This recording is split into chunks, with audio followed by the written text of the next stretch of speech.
Hello, and welcome back to One Stories, the podcast. Today I'm joined with the lovely Linda. Hi, Linda. Welcome to One Stories, the podcast.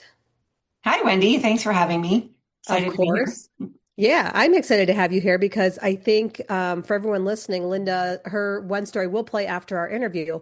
But just to kind of get into the meat and potatoes of what it is you do, can you introduce yourself and tell everyone, who you are and what are you putting out into the world?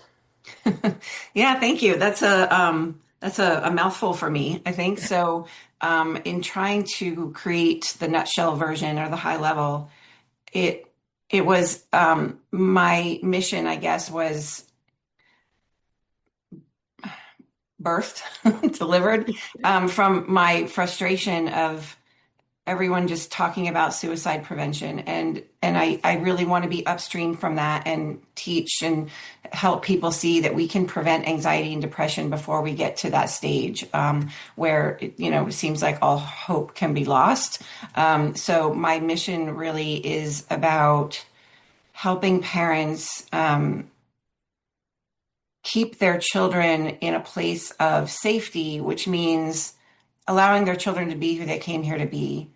And when we can do that at a very early age, teach them things that are developmentally appropriate for who they are and where they are, then they just develop into resilient humans, and they have high self-esteem. And from those places, the child is not in survival mode and not in fight or flight. But our society has really created an environment where children are being taught things earlier and earlier now that they're just not developmentally ready for.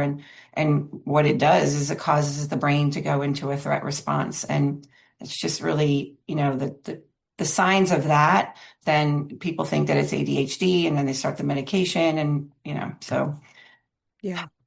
And what I really like about what you're doing is because you started this in your own home.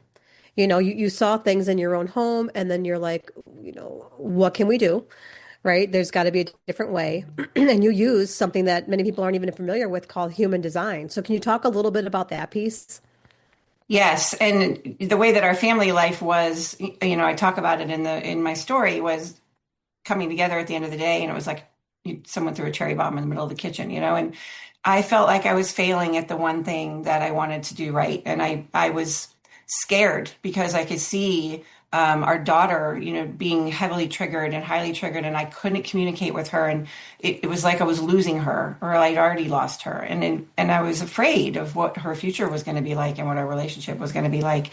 And when I discovered human design and saw my own blueprint in black and white, it explained so much of my life and made me just relax into that being of, oh my gosh, this is who I am and how I navigate the world. So we started applying it with our children and learning about their design and how they navigate the world and how they absorb information and how they process things and how they just be.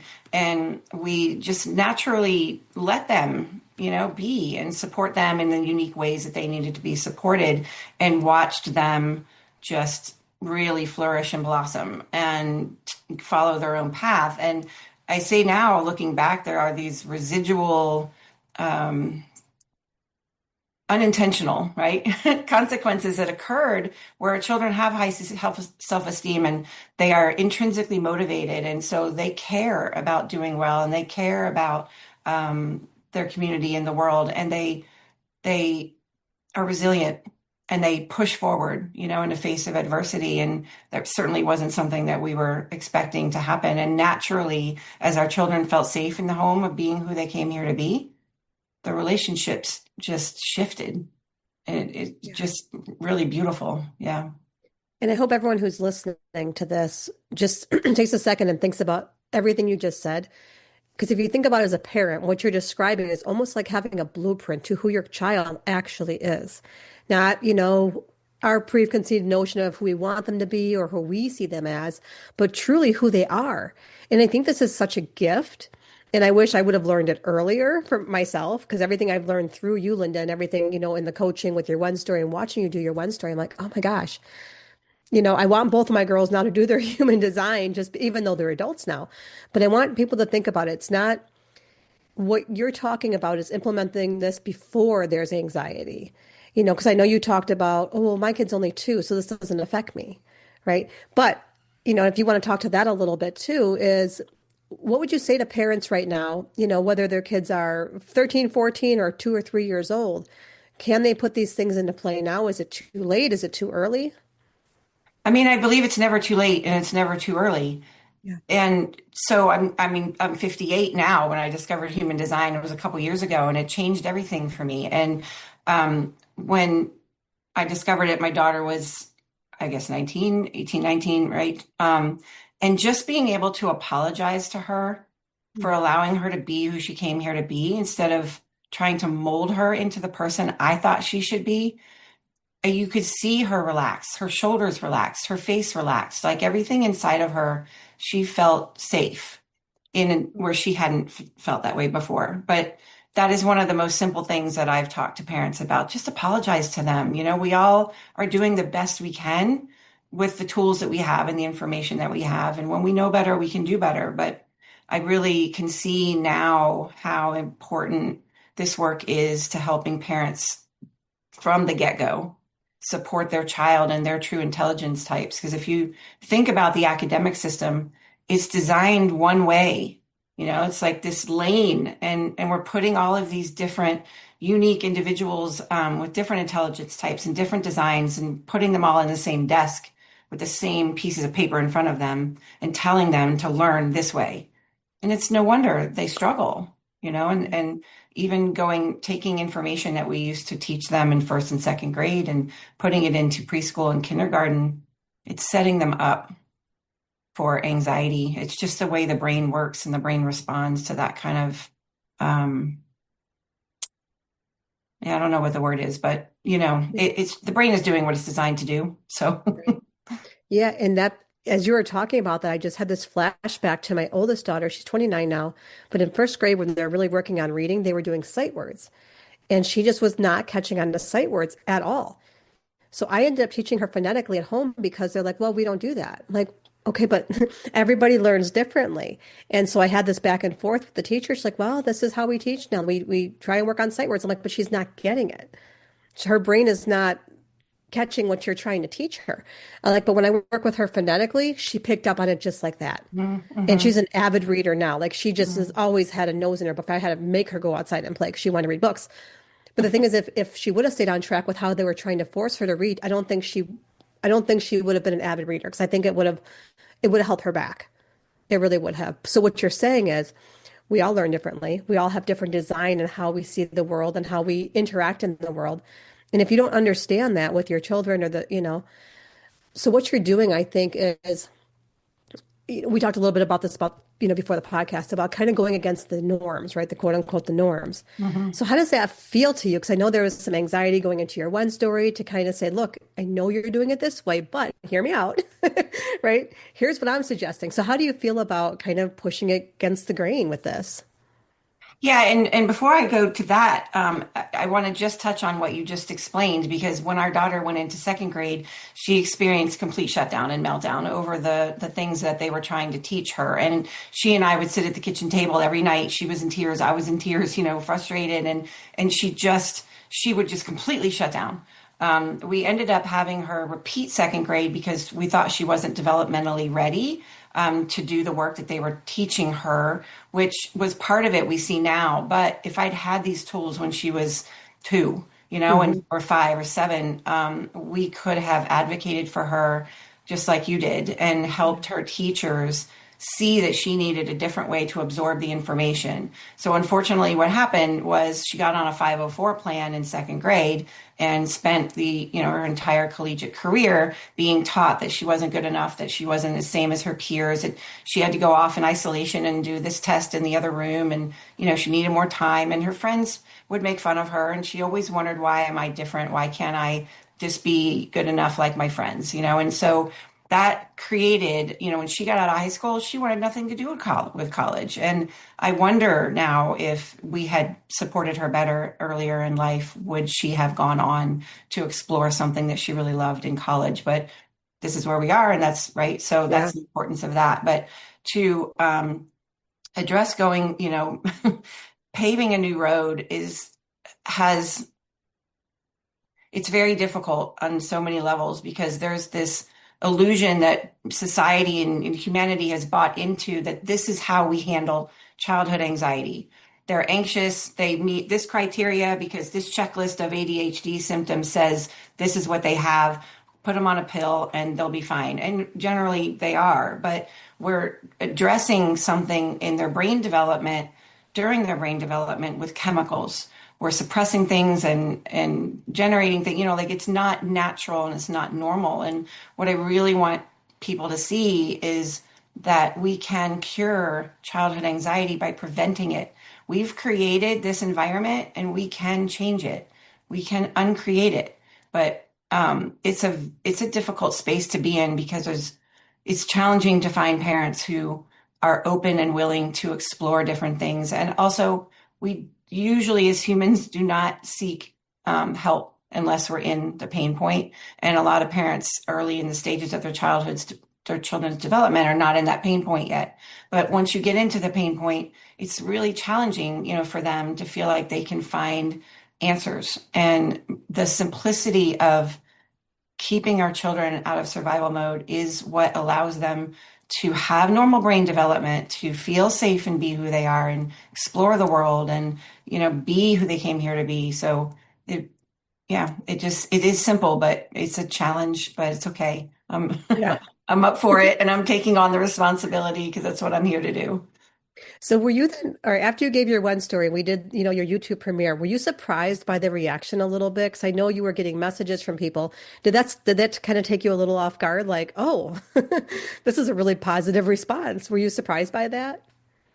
I mean, it's kind of what I dreamed for because I really wanted to hear people say, I wish I had this information, or I wish my parents had this information. And it's what I hear networking. You're like, oh my gosh, I wish my parents knew this when when I was a Yeah. kid.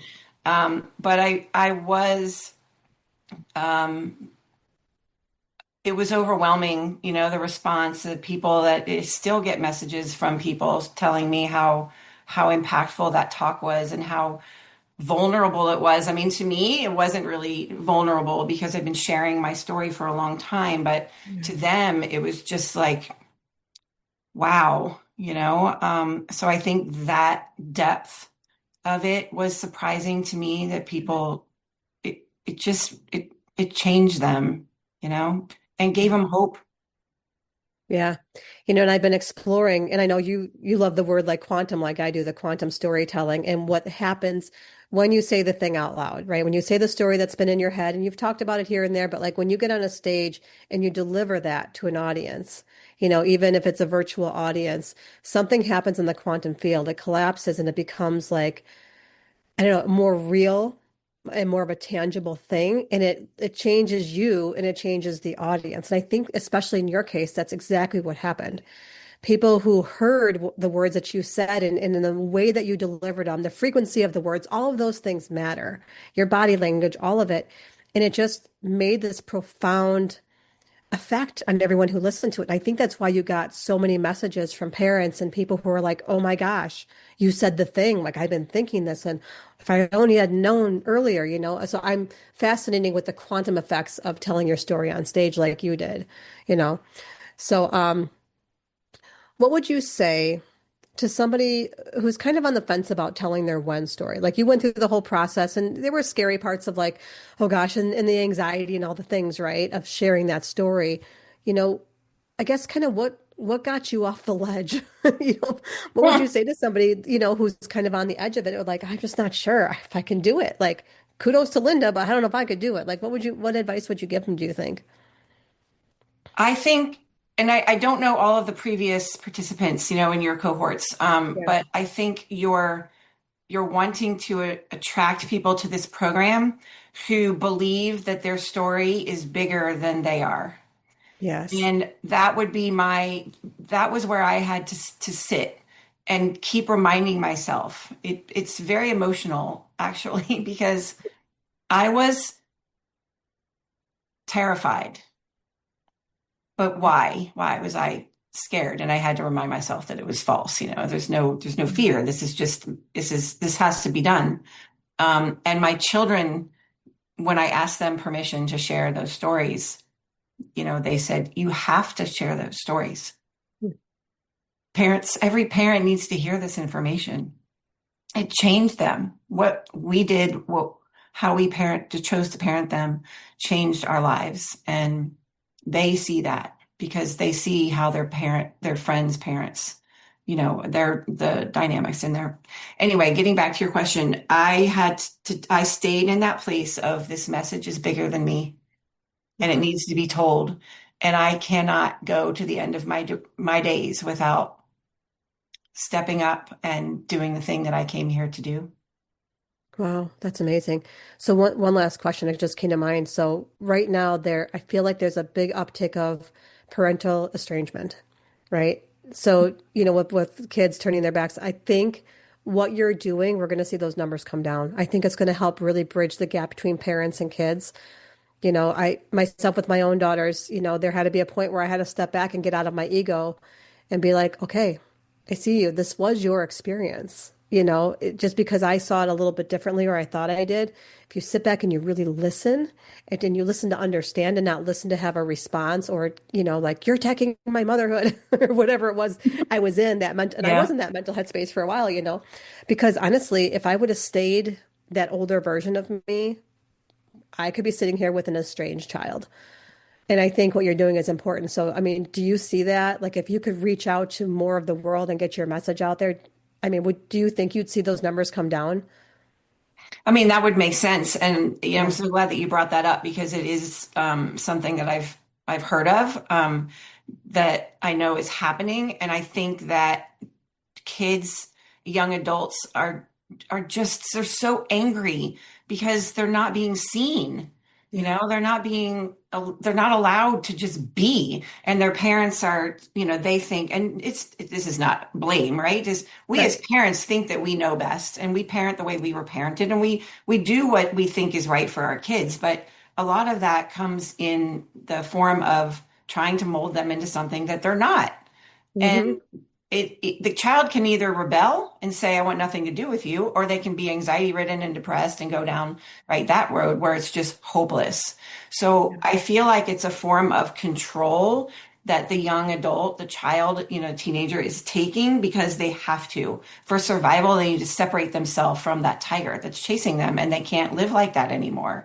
So I absolutely believe that this work will allow them to have those communications where you see them, where you appreciate them, where you just allow them, right? And it goes both ways. Like as kids, we have those conversations too, where, my kids will tell me something and I'm like, I'm doing the best I can, buddy, but I appreciate you pointing that out, right? So, Yeah. yeah, I think it's just about opening that communication. And when we all feel safe to have conversations, then they happen, Yeah.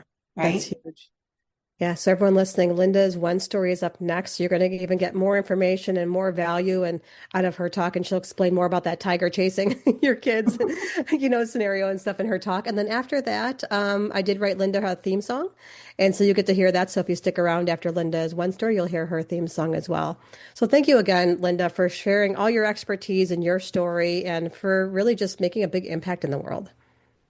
And I can't thank you enough for anybody who's listening to this and is considering doing a Wen story. Wendy and this platform have absolutely transformed my life and in so many ways. And I've said it, I'll scream it from rooftops, right? I wasn't a speaker before, though I guess in some way I was. But there's something that changes inside of you when you get up on that stage and you share from your heart and you get that feedback from other humans that something you said touched them and resonated with them and helped them change their life. So I can't recommend you enough. Oh, Thank thank you you so for much. having me. Yeah, I appreciate that so much, Linda. All right, up next is Linda's one story and her theme song. So stay tuned. Your story matters, don't let it fade. When everything changed, you were made. When everything changed, I was at the pediatrician's office with our 15-year-old son for his annual physical. I had just come back into the exam room after stepping out for a few minutes so they could have their standard private chat. I sat down, and the doctor looked at me and said, "Your son needs to program the suicide prevention hotline number into his phone."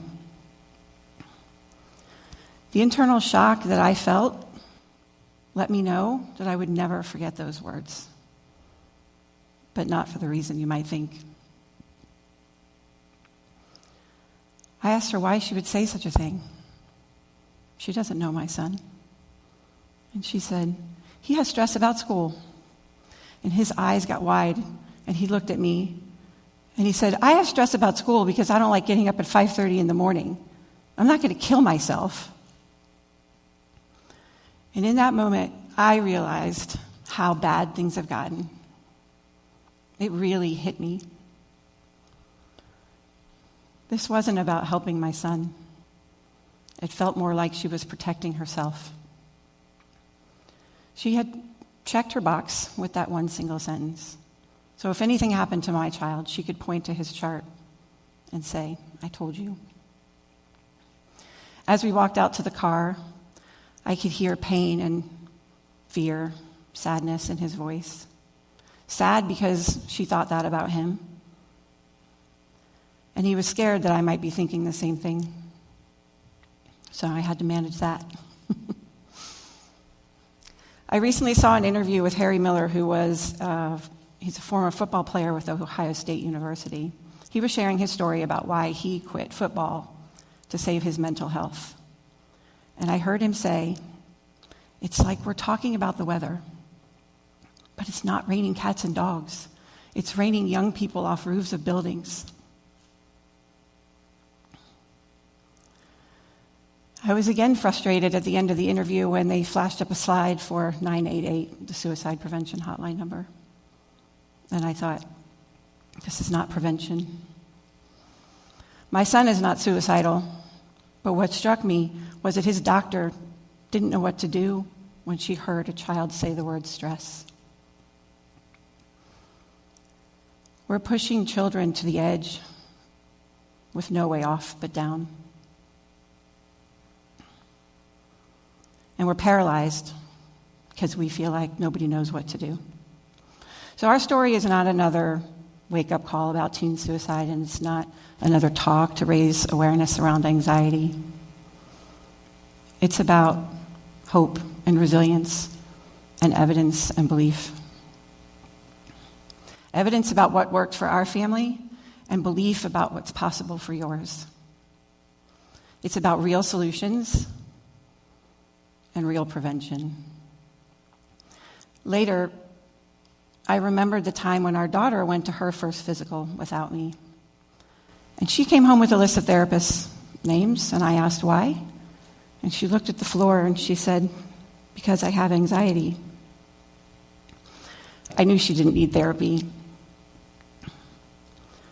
So fast forward, here we are with my son, and I realized, it dawned on me that we've graduated from a list of therapist names to a directive to program 988 into his phone. 988 is a triage center. It's a cycle of what's not working. It's waiting till they get to the edge.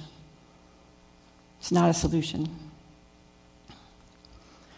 And that directive was not unique to our pediatrician. I've since learned it's happening everywhere. Because when I share that story with other parents, they so often say, "That happened to me too." And they thought the same thing I did. "You don't know my child." So in that moment, as I sat with what happened, I realized I had a greater responsibility to get this right. Because of the way that we've chosen to parent our children, I knew that wasn't my son. Because of my own personal experience with anxiety, I knew that wasn't my son. I'd spent years as a risk analyst living in a cubicle, auditing digital files all day with no meaningful human interaction. And at first I thought the stress was just because of expectations and deadlines, but it got worse over time.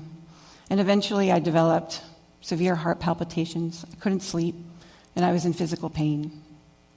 My body was screaming, and my brain was seizing. So I went to my doctor for relief, and I left with 2 prescriptions.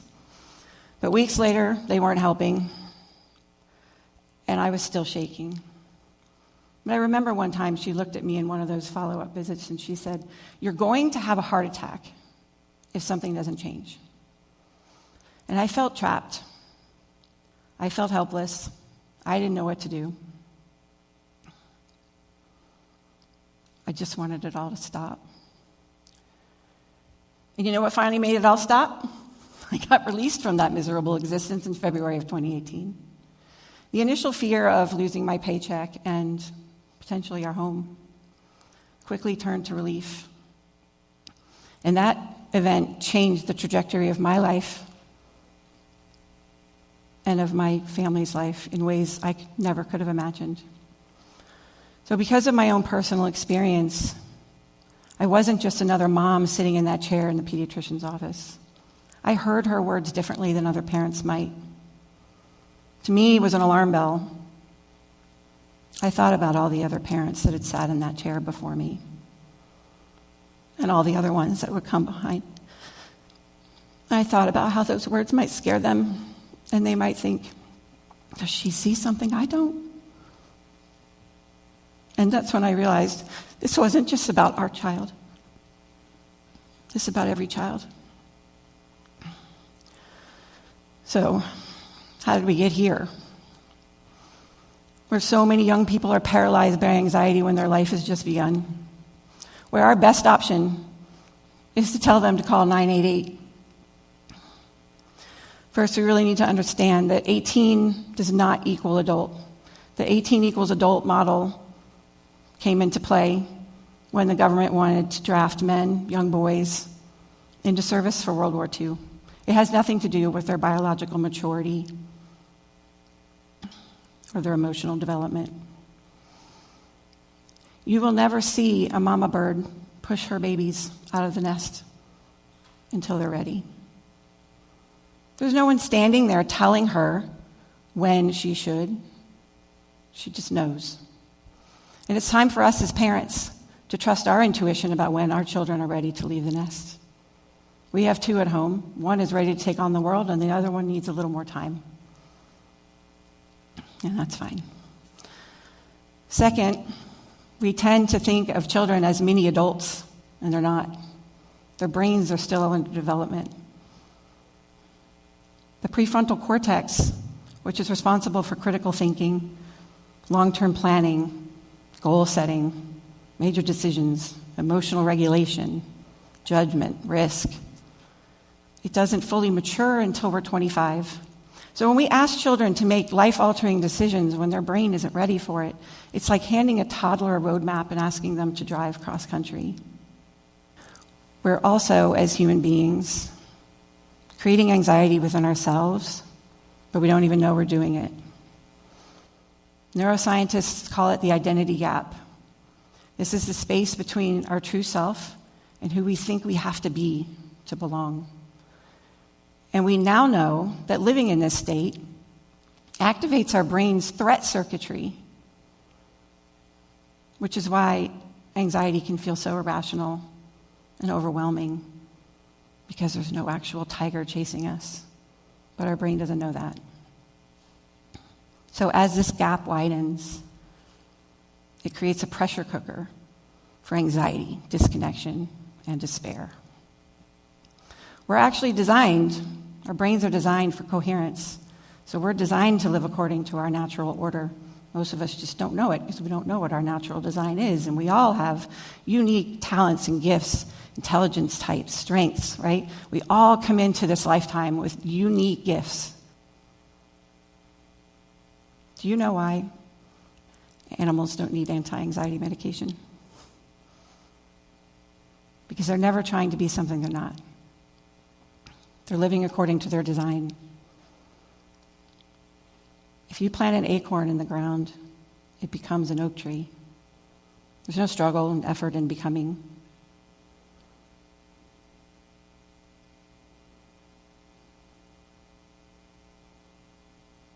You can stand over that acorn and try to impose your will on it, but it will never become an apple tree or a spruce.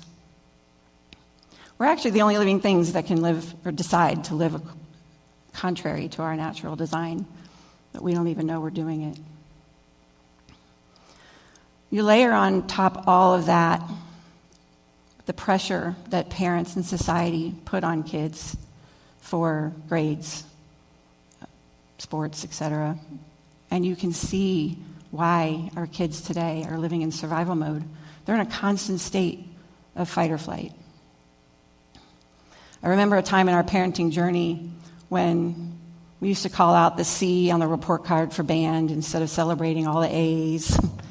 And one night over dinner, it was report card day, and we were talking about the grades, and our son said, you know, when you harp on us about our grades, it makes us feel like we're not good enough. And as a mom, that really hurt. And I thought it's very insightful for a 12-year-old, and thank you, because we're always learning more from them, I think, than they learn from us. And from that day forward, we let go of the reins, and we gave that ownership back to them. And that simple shift in parenting has made a huge difference in our relationships. A few months later, the same 12-year-old, I was in the kitchen. He comes downstairs and comes into the room, and he says, Mom, thank you for not forcing me to go to college. And I thought, that's a strange thing to say, so I kind of, giggled, and I said, where's that coming from? And he said, well, all my friends' parents say that they have to go to college, and they don't want to. So I just want to thank you for not forcing me to go to college. I said, you're in middle school, buddy. You'll figure it out. So I want to take you back to a time when our family life looked vastly different. And maybe you can relate to this scene. We'd all come together at the end of the day, and almost immediately it was like someone threw a cherry bomb in the middle of the kitchen floor. She's triggered, I'm triggered, Dad's over there thinking, ugh, here we go again. And our son is asking, why is everybody always so angry? Our family experience today looks vastly different because everyone feels seen and heard and respected. There's harmony, connection, trust, love, laughter, and joy.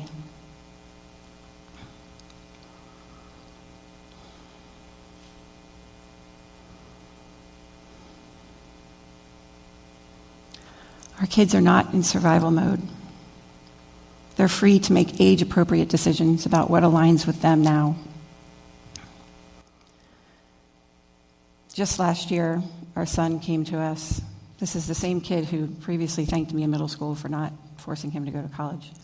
He walks into the room and declares, I'm going to go to Marquette University. We live in Maryland, so I want to study sports data analytics, and I want to be a sports broadcaster. Just like that, all one sentence, it seems like, just came out. And we were like, okay, buddy.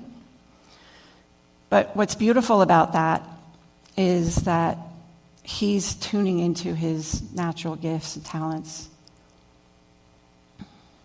He's trusting his instinct, his intuition, his gut, and he's following his heart, which is what we want for all kids, to have that freedom, not be in survival mode, and be able to follow a path that aligns with who they are and lights them up. So I want to leave you with a thought. Know that humans are hardwired to move away from pain and towards pleasure. So if you are not in the pain point yet, don't wait until you are. I want you to know you can prevent it. So often I hear from parents, they say, oh, this doesn't apply to me because my child is only 2 or 3 or 5 or whatever age is not an anxiety-ridden teenager. If a child is growing up in an environment where they don't feel safe to be who they came here to be, if they're being forced to conform to standards and expectations that don't align with who they are, they will experience anxiety. How much depends on how wide that gap is. But it's inevitable because it's biological. There's an old Chinese proverb that goes, the best time to plant a tree was 20 years ago, and the next best time is right now. Our daughter is now 22, If I could wind back the clock to when she was 2 years old, I can see how different her life would have been if I had these tools back then. She wasn't an anxiety-ridden teenager at 2, but she became one.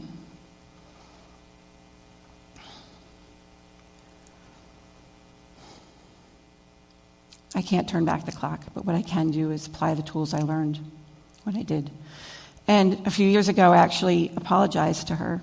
I told her, I'm sorry for trying to mold you into the person I thought you should be, instead of allowing you to be the person you came here to be. And that made all the difference for her. We had these tools earlier in Jason's development, our son, and that made all the difference for him. Our kids, all our kids, are growing up in unprecedented times, and we need unprecedented solutions. This is about real prevention. It's about disrupting the cycle that isn't working. And in the end, it's about freeing our kids. And when we do, we free ourselves too. Thank you.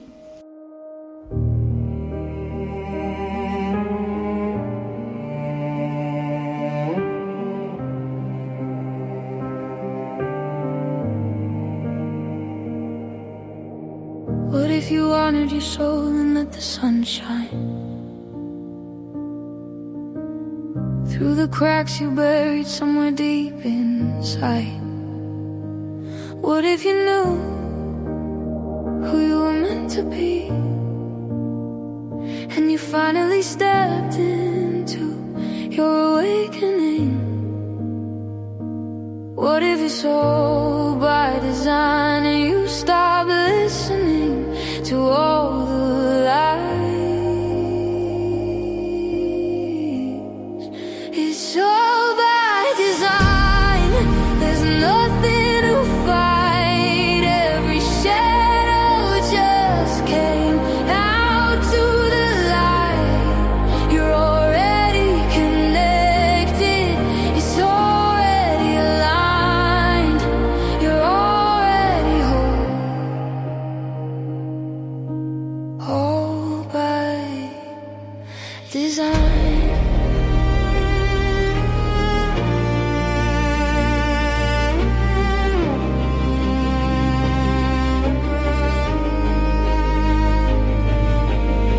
When I discovered the truth and I really saw you, it's like I already knew. Oh, I already knew. It takes courage to let it all go. No more silencing your soul. What if it's all by design? And you stop listening to all the lies. It's all